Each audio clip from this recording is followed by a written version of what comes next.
bring our attention to a set of sutras that I think would be easy to ignore as a yoga therapist and miss. So if you look at the end of chapter 2, around after the sutras on yoga pose, which people tend to remember, there's a whole set from like 249 to the end of chapter 2, talking about pranayama and the results of pranayama. And I was working with someone and I was thinking about this the other day, so I just thought I'd share it briefly. So there's in Sutra 250, it talks about prana can be regulated and sort of hints at, you know, all the sutras are kind of hints, and you're supposed to have a teacher kind of explain, well, what the heck this guy's talking about.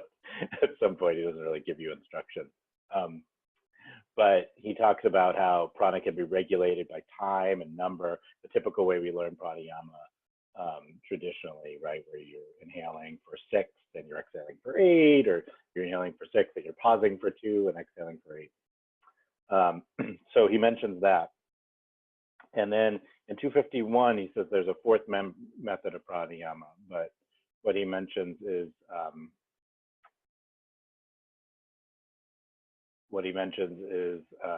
something that's a little obscure, but basically when your prana is sort of felt connected to all the other prana, right?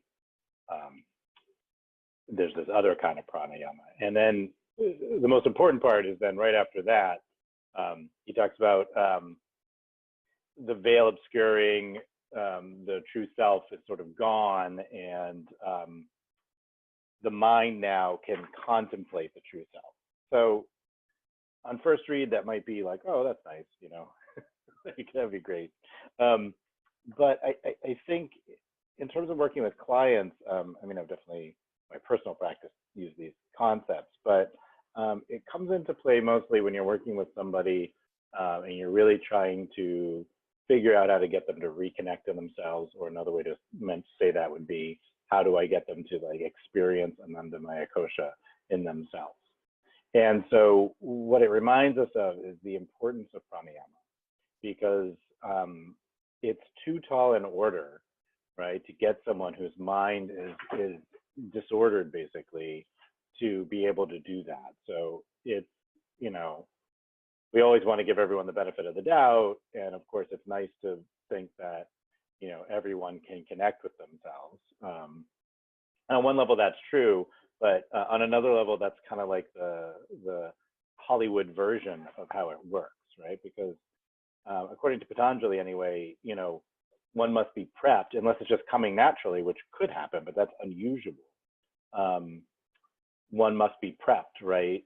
If you wanted to be able to do this on a regular basis. So sometimes externals, life, you know, throws us a bone kind of with a big event, whether sometimes it's a difficult event or like someone dying, say, which really like opens people up and gives you a moment, or, you know, I don't know, if you're been in a car accident or some sort of big thing, but I mean, the positive side would be like having babies or some sort of, you know, falling in love. These things happen, but they don't happen to us every day, right? So he's talking about, anyway, from my perspective, he's talking about how do we make this into a practice? So,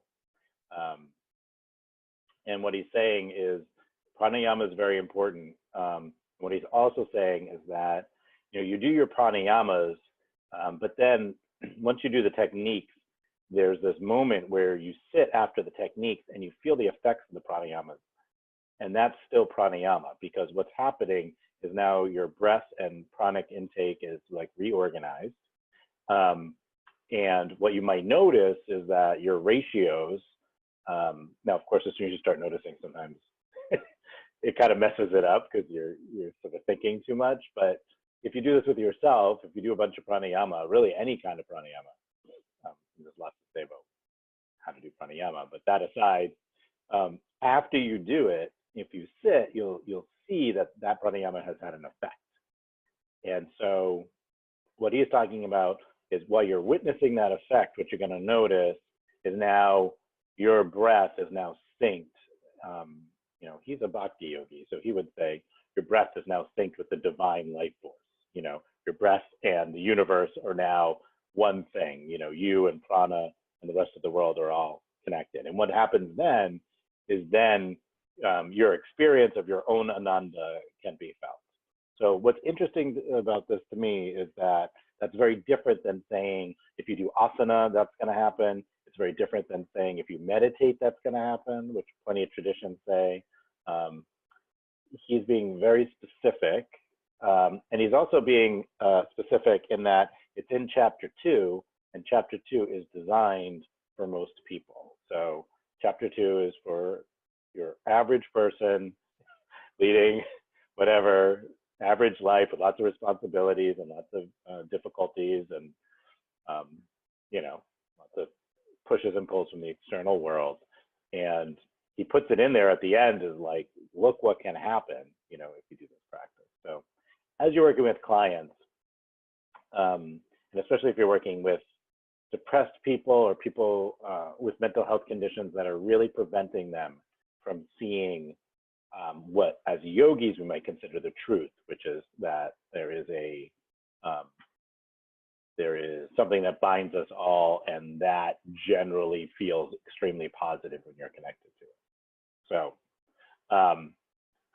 when you're working with someone like that, it might be a good idea to really think about going heavy on the pranayama. And that can look a lot of different ways because of different doshas.